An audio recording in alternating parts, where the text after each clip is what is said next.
আসসালামু আলাইকুম, আমি ফাহিম। আমরা চলে গেছিলাম গাজীপুরের বিসমিল্লাহ রেস্টুরেন্টে। এখানে গেলে কি কি সুবিধা পাবেন তা নিয়ে আজকের ভিডিও। আমি আগেই বলে রাখি, এটা কোনো প্রমোশন ভিডিও নয়, জাস্ট এখানের খাবারের মান কেমন এটা জানানোর জন্য।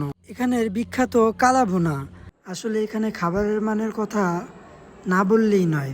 এখানে আমরা গিয়েছিলাম 4 জন, মোটামুটি ভালোই খাবার এখানের। আরও এখানের যারা ওয়েটার তাদের ব্যবহার অনেক ভালো।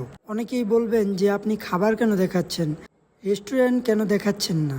আসলে আমি গিয়েছিলাম শুধু খাবার খেতে, এখানের খাবার কেমন তা জানতে, তাই শুধু খাবার দেখাচ্ছি। এখানের কালাভুনাটা অনেক দারুণ ছিল, সাথে ভাত এবং ভর্তা এবং ভাজি ডাইল, এগুলো অনেক মজার এবং স্বাদের ছিল, অনেক ভালো লেগেছে। ভরে খাওয়ার জন্য এটা পারফেক্ট একটা প্যাকেজ। তো আজকের ভিডিওটা এই পর্যন্তই। ছোট ভাই হিসাবে আমাকে সাবস্ক্রাইব করে দিয়েন। কার কাছে কেমন লাগছে আমার ভিডিও সেটা জানিয়ে দিন কমেন্ট বক্সে।